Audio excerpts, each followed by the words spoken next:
السلام علیکم ورحمۃ اللہ وبرکاتہ۔ السلام ورحمۃ اللہ وبرکاتہ۔ ان الحمد للہ نحمده ونستعینه ونستغفره ونؤمن به ونتوکل علیہ ونعوذ باللہ من شرور انفسنا ومن سیئات اعمالنا من يهده الله فلا مضل له ومن يضلل فلا هادي له وأشهد أن لا إله إلا الله وأشهد أن محمدا عبده ورسوله أما بعد فإن خير الحديث كتاب الله وخير الهدي هدي محمد صلى الله عليه وسلم وشر الأمور محدثاتها وكل محدثة بدعة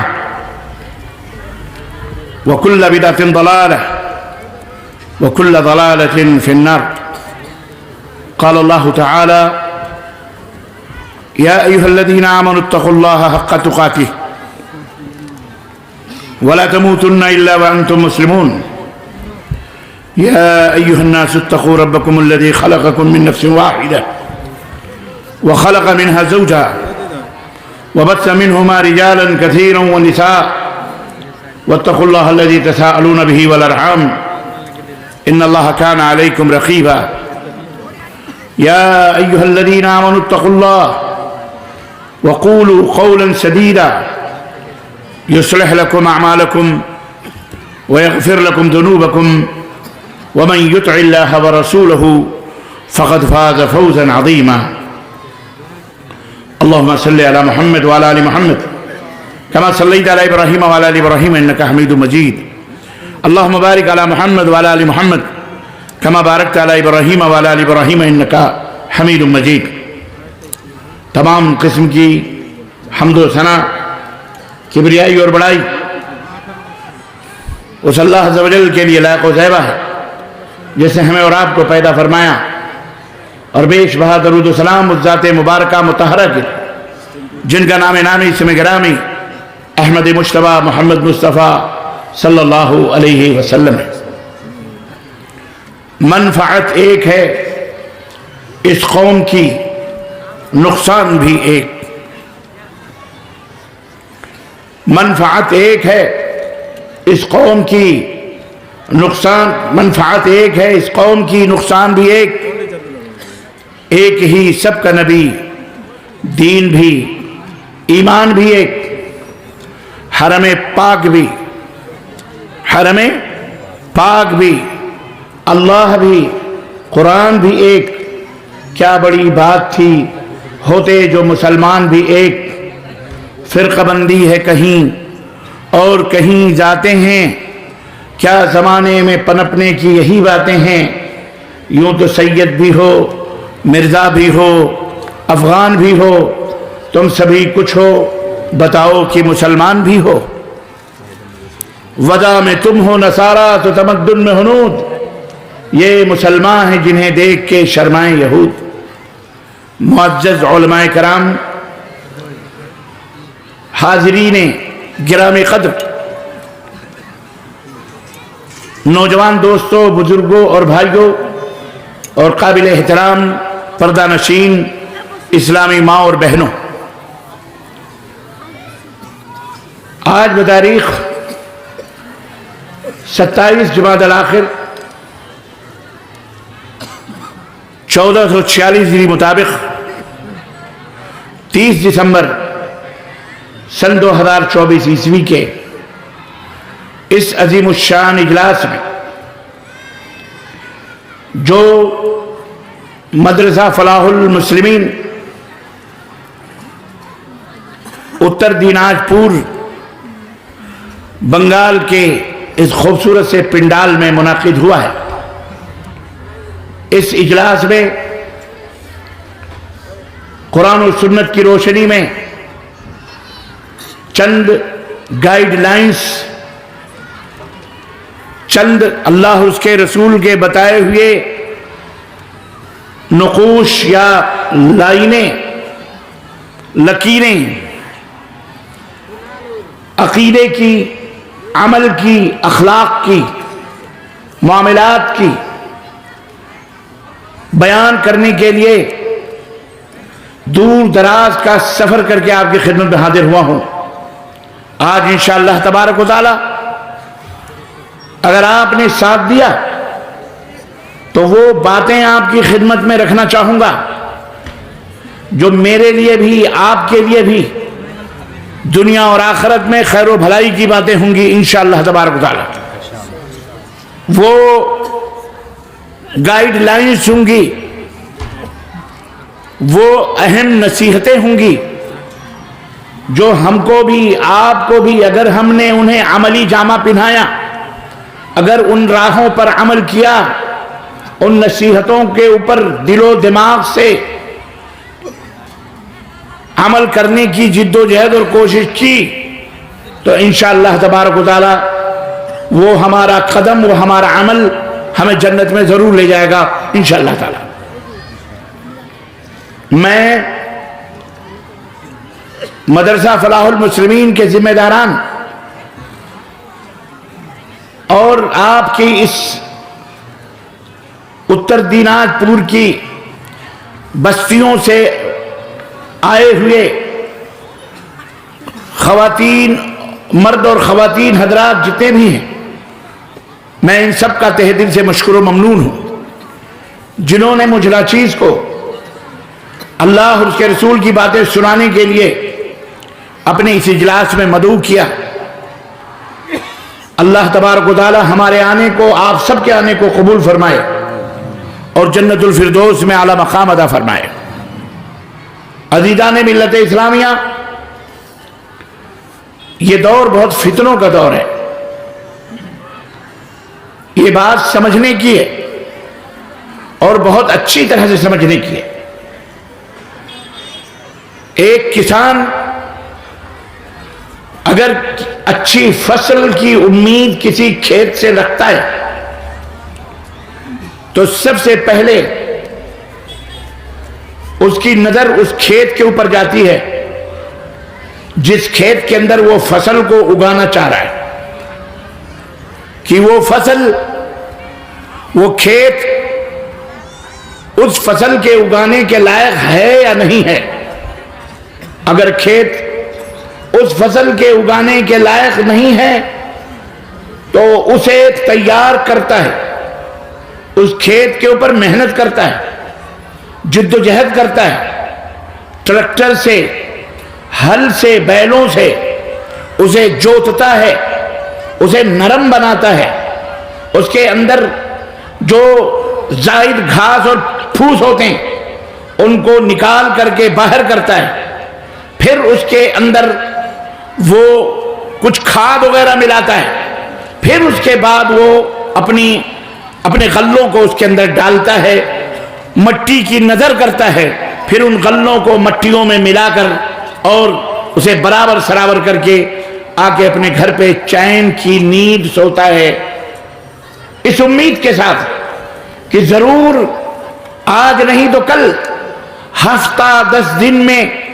کوپلیں نکلیں گی اور ضرور فصل اگے گی اور لہلہائے گی جو اس کے ارمانوں اور اس کی خواہشوں اور آرزوؤں کے خوابوں کو پورا کرے گی۔ اس امید کے ساتھ وہ آرام سے چین سے سوتا ہے۔ یہ دنیا بالکل کھیت کی مانند ہے، ہم اور آپ اس کھیت میں کیا اگانا چاہ رہے ہیں؟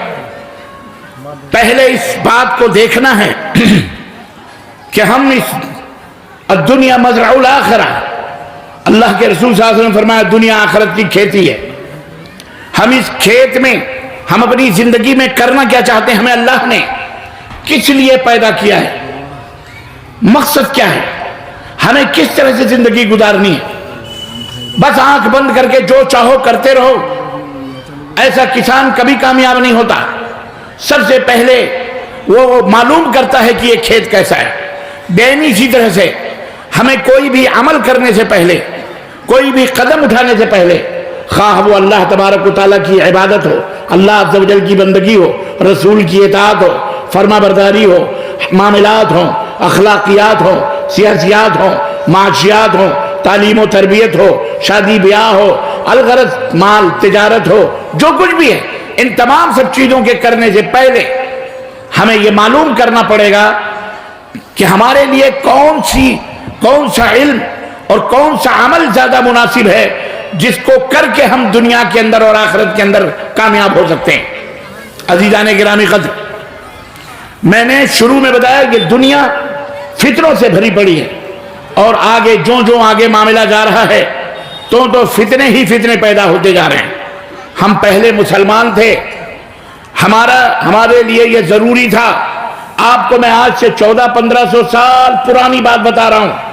ہم پہلے مسلمان تھے، یعنی پہلے ہم اللہ پر ایمان لائے، رسول پر ایمان لائے، اشہد ان لا الہ الا اللہ و اشہد ان محمد رسول اللہ ہم نے پڑھا، ہم مسلمان ہو گئے۔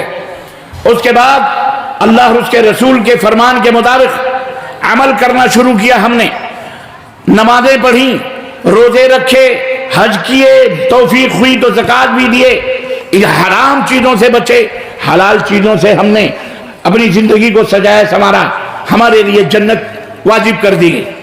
لیکن یہ شیطان مردود نے ہمیں بعد میں جس طرح گمراہیت کے دلدلوں میں پھنسایا، اور آج تک ہم اس گمراہیوں کے دلدلوں میں پھنس رہے ہیں، اس کے لیے میرے عزیزوں، میرے دوستوں اور بھائیوں، ہمیں بہت ہوشیار رہنا ہے۔ ہم جس زمانے میں جی رہے ہیں، آج ہم صرف مسلمان ہی نہیں ہیں، ہم مختلف جماعتوں، مختلف فرقوں، مختلف ٹکڑیوں کے اندر بڑھ چکے ہیں، اور روزانہ کوئی نہ کوئی نیا فتنہ ہمارے درمیان پیدا ہوتا رہتا ہے۔ اور روزانہ سیدھی سادی بات ہے، ہم نے اسلام کو صحیح ڈھنگ سے سمجھا نہیں، ہمیں اسلام کو صحیح ڈھنگ سے بتایا نہیں گیا۔ اب آج آپ دیکھیے، اسی بھارت کی سرزمین پر ہم ایک تھے، اللہ تبارک تعالیٰ نے ہمیں ایک بنایا، ایک اللہ ہے، ایک نبی ہے، ایک قرآن ہے، ایک حدیث ہے، ایک قبلہ ہے، ایک کعبہ ہے۔ لیکن آج آپ خود دیکھ رہے ہیں، چاروں طرف نظر اٹھا کر کے دیکھیے، ہماری مسجدیں الگ الگ ہیں، ہمارے امام الگ الگ ہیں، ہماری نمازیں الگ الگ ہیں۔ حد ہو گئی، کلمہ لا الہ الا اللہ پڑھتے ہوئے بھی ہم ایک اللہ کے بارے میں نہ جانے کیسے کیسے عقیدوں کے ہم شکار ہیں۔ اس لیے میں نے شروع میں جو عرض کیا کہ عمل کرنے سے پہلے ضروری ہے، کوئی بھی کام، کوئی بھی قدم اٹھانے سے پہلے ہمارے لیے ضروری ہے کہ ہم جو قدم اٹھا رہے ہیں اگلا، اس کا علم حاصل کریں، ہم اس کے بارے میں جانکاری لیں، ہم اس کے بارے میں معلومات کریں۔ سب سے پہلی معلومات، سب سے پہلا معلومہ اور سب سے پہلا علم ہمارے اپنے ایمان اور عقیدے کا ہے، کیونکہ ایمان اور عقیدہ ایک کھیت کی طرح ہے، یہ مضبوط ہونا چاہیے، یہ بہتر ہونا چاہیے۔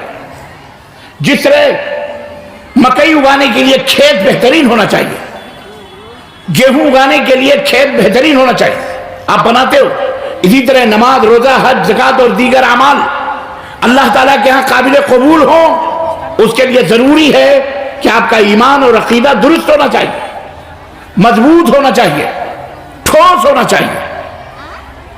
اپنی اپنی مرضی کا ایمان اور عقیدہ نہیں چلتا کہ آپ کی مرضی میں جو آیا آپ وہ ایمان رکھ لیں۔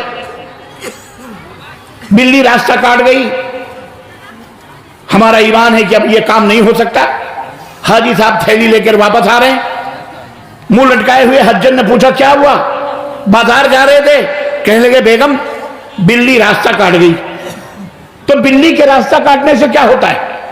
حاجی صاحب کہنے لگے کہ آج وہ منحوس ہو گیا یہ دن، اب میں کہیں جاؤں گا تو وہ کام ہوگا بھی نہیں، اور ضرور کوئی نہ کوئی خطرہ ہے۔ یہ ایمان جو آپ نے دل میں رکھا، یہ کہاں سے آیا؟ یہ عقیدہ آپ نے رکھا کہاں سے آیا؟ اگر آپ نے اپنی مرضی سے بغیر دلیل کے رکھا ہے تو یقیناً یہ گمراہی ہے، یہ شیطانی فکر ہے، یہ شیطانی آئیڈیا ہے، شیطانی سوچ ہے۔ ما انزل اللہ بہا من سلطان، نہ اللہ نے اس کے اوپر کوئی دلیل اتاری، نہ نبی نے کوئی بات بیان فرمائی، اس لیے یہ گمراہوں والا عقیدہ ہے۔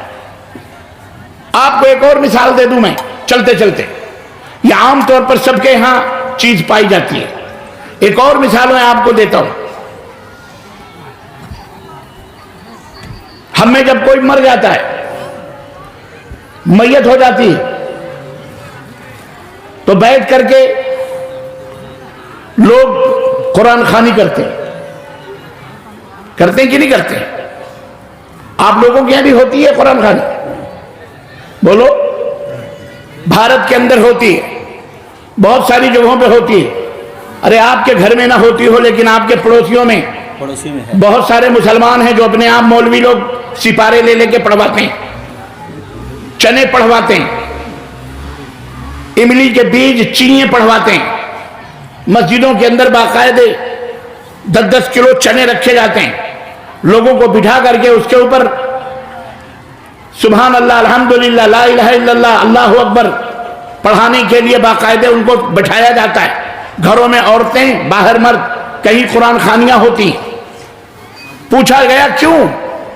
بندہ تو زندگی بھر قرآن چھوا نہیں, مرنے والا, وہ تو پڑھنا ہی نہیں جانتا تھا, اس نے کبھی قرآن کو دیکھا نہیں, چھوا نہیں, اور مرنے کے بعد آپ سارے حافظ جی لوگوں کو, سارے مولوی وہ لوگوں کو, سارے مدرسے کے لوگوں کو نان کھٹائیاں اور مٹھائیاں اور بریانیاں اور کھانوں کے اوپر بلا کر کے آپ قرآن خوانی کروا رہے ہیں.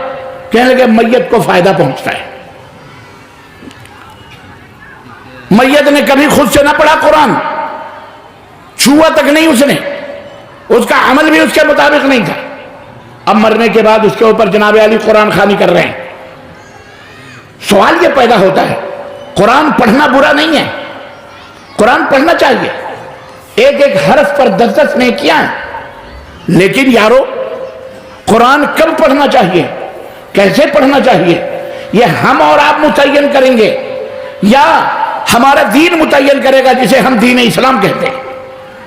یا ہم متعین کریں گے کہ یہ کرنے سے ثواب ملے گا اور یہ کرنے سے ثواب نہیں ملے گا؟ یہ ہم اور آپ متعین کریں گے یا پیارے نبی حضرت محمد الرسول اللہ صلی اللہ علیہ وسلم متعین کریں گے؟ کون متعین کرے گا؟ ہمارا دین دین اسلام ہے, اللہ نے اس کو بنایا ہے. ہم نے, آپ نے, کسی نبی رسول نے نہیں بنایا اسلام. جس طرح لوگوں کی اور دھرم کی باتیں ان کے اپنے پنڈتوں نے, ان کے اپنے مہاپرشوں نے, ان کے اپنے بڑوں نے بنایا, لیکن ہمارا اسلام کسی بڑے نے نہیں بنایا, بنایا تو سب سے بڑے نے, عرش والے نے اسلام کو بنایا. کس نے بنایا ہمارے اسلام کو؟ بولو. عرش والے نے بنایا. یہ میں بنیادی بات اس لیے بتا رہا ہوں تاکہ کھیت بہترین ہونا چاہیے, تب اس میں غلہ ڈالو گے تو اس میں پھل, اس میں فصلیں اگیں گی, پیڑ اور پودے اگیں گے. کھیت ہی خراب ہے, ناکارہ ہے, تو آپ کتنی بھی محنت کرو, کتنا بھی کھاد ڈالو, کتنے بھی آپ غلے ڈالو, اس کا کوئی پھل تمہیں ملنے والا نہیں. ایمان مضبوط ہونا چاہیے. اور ایمان کس طرح سے ہونا چاہیے؟ آج میرے بھائیوں, لوگوں نے اپنے منمانی اسلام کو سمجھنے کی کوشش کی. قرآن کا نام لیتے ہیں, حدیث کا بھی نام لیتے ہیں, لیکن اپنے منمانی سمجھنے کی کوشش کرتے ہیں. بہت سارے جاہل مولوی بھی ہیں, اللہ انہیں ہدایت عطا فرمائے, اللہ انہیں ہدایت عطا فرمائے. توجہ میری طرف ہو ذرا پلیز, اسٹیج کے اوپر احباب. اپنے منمانی اسلام کی تعبیر کرتے ہیں. اسلام کو کیسے سمجھیں؟ ایک عام آدمی بیچارہ کسان حضرت تو کنفیوز ہے کہ وہ بھی مسجد والا ہے, وہ بھی مدرسے والا ہے, وہ بھی ٹوپی والا ہے, وہ بھی داڑھی والا ہے, وہ بھی عبداللہ ہے, وہ بھی عبد الرحمن ہے. یہ آپس میں کیوں لڑ رہے ہیں؟ واللہ کنفیوز ہے. کوئی کہہ رہا حرام ہے یہ, کوئی کہہ رہا بدعت ہے, کوئی کہتا حلال ہے, کوئی کہتا ہے سنت ہے, کوئی کہتا ہے فرض ہے, اور اس طرح مسلمان آپس میں ٹکرا رہے ہیں. کوئی اس کو کافر کہتا ہے, کوئی اس کو کافر کہتا ہے. سب مسلمان اپنے آپ کو کہتے ہیں, الگ الگ جماعتیں بنائیں. کنفیوز ہے عام آدمی بیچارہ, کہاں جائے؟ بولو یہ حقیقت ہے کہ نہیں ہے؟ میرے بھائیوں اب ذرا بہت زور سے بولو, کنفیوژن ہے کہ نہیں ہے؟ آج اس کنفیوژن کو ختم کریں گے انشاءاللہ تعالی. بولو انشاءاللہ. ہم سب کو جنت میں جانا ہے انشاءاللہ تبارک تعالی. ہم سب جہنم سے ڈرتے ہیں, ہم سب اللہ سے ڈرتے ہیں, ہم سب کو اپنے نبی حضرت محمد الرسول اللہ صلی اللہ علیہ وسلم سے محبت ہے, اور ہمارا یہ ایمان اور عقیدہ ہے کہ جب تک ہم اپنے نبی کو اپنی جان, اپنے مال, اپنے باپ, اپنے دادا, اپنے بھائی, اپنے بہن, اللہ کے بعد دنیا کی تمام چیزوں سے جب تک ہم زیادہ محبوب نہ بنا لیں تب تک ہم ایمان والے ہو سکتے نہیں. بولو. اور محبوب ہونے کا مطلب کیا ہے؟ محبوب بنانے کا مطلب کیا ہے؟ جہاں حکم ہو وہاں گردن جھکائی ہو. اگر محبوب نے کہا کھڑے رہو تو کھڑے رہو, کہا جھک جاؤ تو جھک جاؤ, کہا بیٹھ جاؤ تو بیٹھ جاؤ. یہ ہے محبت کی علامت. آپ بھی اپنے اگر موبائل ذرا دھیرے بات کرو, دھیرے, اتنی جرت سامنے ہی بیٹھ کے بکواس کر رہے ہو. اگر آپ کی بیوی ہے, بیوی سے آپ نے کہا بیگم ایک گلاس پانی لے آؤ, بیوی کہہ رہی ہے مجھے آپ سے بہت محبت ہے. آپ کہہ رہے ہیں میری طبیعت خراب ہے جلدی پانی پلاؤ, وہ کہہ رہی ہے آئی لو یو. بڑی محبت ہے. ارے کیوں ظالم, ارے میں مر رہا ہوں پیار سے, کہتی نہیں میں آپ کی ٹانگیں دبا دوں, بڑی محبت ہے مجھے. وہ آپ جو کہہ رہے ہیں بجائے اس کے کرنے کے وہ صرف زبانی دعوے کر رہی ہے. بتاؤ وہ بیوی بیوی کہلانے کے لائق ہوگی؟ نہیں. بیوی ہوگی یا ٹی وی ہوگی؟ اور ٹی وی ہوگی, وہ بیوی نہیں ہوگی, زندگی کا کینسر ہوگی. وہ سچی بیوی تو وہ ہے کہ شوہر نے کہا کھڑی رہو تو کھڑی رہے, بیٹھ جاؤ تو بیٹھ جائے, حکم کی فرما برداری کرے. وہ سچی بیوی کی پہچان ہوتی ہے. اور جھوٹی اور مکار بیوی کی پہچان وہ ہوتی ہے کہ جو آپ کہیں اس کا وہ الٹا کرے. ایک مثال ہے سمجھنے کے لیے. اگر واقعی ہمیں حضرت محمد الرسول اللہ صلی اللہ علیہ وسلم سے محبت ہے تو یاد رکھو ہمیں تمام دنیا کی باتیں ایک طرف, تنے تنہا پیارے نبی کی بات ایک طرف. یہ مقام دینا پڑے گا نبی کریم صلی اللہ علیہ وسلم کا. یہ رتبہ ہے اللہ کے نبی کا کہ ان تطیعوہ تہتدوا. رب نے مہر ماری ہے کہ اگر اپنے نبی کی فرما برداری کرو گے, اگر اپنے نبی کے پیچھے چلو گے تو یاد رکھو صراط مستقیم پر قائم رہو گے, ہدایت یافتہ ہوگے, جنت کی طرف جاؤ گے, جنت کی راہوں پر ہوگے. اور دعوے سے نہیں, انگوٹھا چومنے سے نہیں, چپ چپ چپ چپ کرنے سے. شیطان نے تمہیں جب پیارے نبی کا نام آئے تو اللہ کے نبی نے کیا فرمایا؟ درود پڑھو, اللہم صلی علی محمد وعلی آل محمد کما صلیت علی ابراہیم وعلی آل ابراہیم انکا حمید مجید. یا کم از کم صلی اللہ علیہ وسلم پڑھو, نہ کہ انگوٹھے چومو. کس نے کہا یہ؟ کس نے کہا؟ اے مسلمانوں, مجھے تمہاری محبت پر شک نہیں ہے لیکن جہالت ہے تمہاری ضرور. تم نادان ہو, تم جاہل ہو, تمہیں شیطان نے بہکایا ہے. علم کے نام پر جبہ و دستار نے, ٹوپی و داڑھی نے تمہیں گمراہ کر دیا. قرآن پڑھنا برا نہیں ہے لیکن تمہیں یہ دیکھنا ہے کہ پیارے نبی نے یہ کیا ہے کہ نہیں کیا ہے, صحابہ نے یہ کیا ہے کہ نہیں کیا ہے. اللہ کے نبی کے صحابہ نے حکم دیا ہے, اللہ کے نبی نے صحابہ کو حکم دیا ہے کہ نہیں دیا ہے. کیونکہ ہمارا دین ہماری مرضی کا نام نہیں ہے. ہمارا دین کس کی مرضی کا نام ہے؟ بولو, اللہ کی مرضی چلے گی, ہماری مرضی. اسی لیے ہم مسلمان ہیں.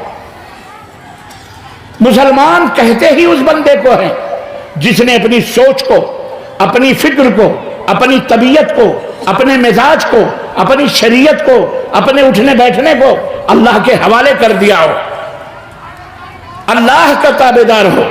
اسی کو مسلمان کہتے ہیں, اسی کو فرما بردار ہی کہتے ہیں. جو آدمی اپنی طبیعتوں کا غلام ہو,